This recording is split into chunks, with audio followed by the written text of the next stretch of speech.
À l'époque de Josué, le peuple de Dieu faillit à son devoir en ne chassant pas les Jébusiens de Jérusalem. Lorsque le Seigneur leur donna en possession le pays de Canaan tout entier, il leur ordonna de chasser les 7 nations à cause de leurs abominables pratiques païennes.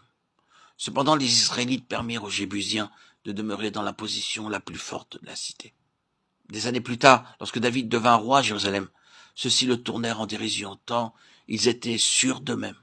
Lorsque le roi David et ses hommes marchèrent contre leurs ennemis, ceux-ci s'écrièrent « À moins que tu ne déloges les aveugles et les boiteux, tu n'entreras pas ici », pensant qu'ils ne pourraient être vaincus.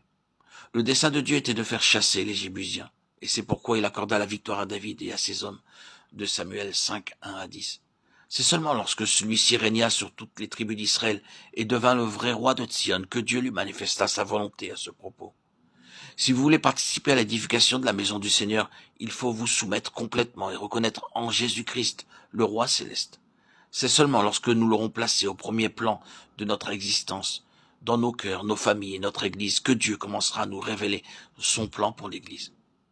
Si nous nous replaçons à notre époque, les Jébusiens représentent tous ceux qui ne sont pas nés de nouveau et n'ont de ce fait aucune part dans la maison de Dieu.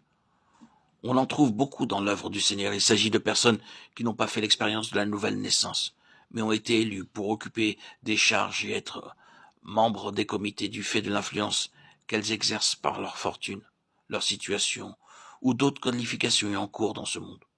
D'autres encore exercent les fonctions de pasteurs, de diacres et d'évêques. De telles personnes ne peuvent aucunement participer à la vie de la maison de Dieu, ni contribuer en quoi que ce soit à l'œuvre du Seigneur. Ils ne peuvent diriger ni veiller sur le troupeau de Dieu, comme de vrais pasteurs et bergers. Et tels les Jébusiens, il faut les tenir à l'écart.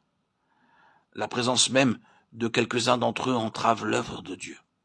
Lorsque David entra à Jérusalem, il chassa un grand nombre d'entre eux, mais permit néanmoins à certains de rester, hésitant peut-être à les tracasser, car ils étaient sympathiques et pratiquaient le bien.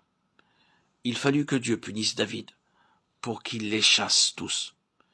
Il savait que pas une de ces victoires n'avait été remportée par sa propre force, mais par la puissance de Dieu.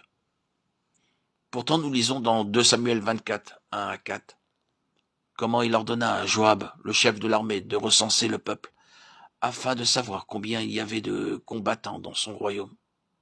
Chaque belligérant a besoin de connaître la force de son armée par rapport à celle de l'ennemi. Pourtant,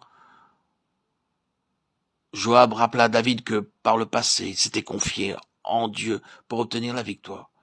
Qu'ils aient été nombreux ou pas, car ce n'était pas l'homme qui livrait bataille, mais l'Éternel David persista dans l'ordre qu'il avait donné. La peste se déclara alors à Jérusalem et beaucoup périrent. Ainsi David se repentit de son péché sur l'aire d'Aravna, à l'endroit même où allait être construit le temple. Mais avant cette circonstance, David avait déjà eu le désir de connaître ce lieu. Ainsi, il déclara dans le psaume 132, 4, 5, « Je ne donnerai ni sommeil à mes yeux jusqu'à ce que j'aie trouvé un lieu pour l'Éternel, une demeure pour le puissant de Jacob. » Sachant que la volonté de Dieu était qu'il découvrît cet endroit, il était disposé pour y parvenir, à accepter de la main de Dieu n'importe quelle épreuve et n'importe quelle affliction. Et il ne put y parvenir tant que les Jébusiens vécurent à Jérusalem.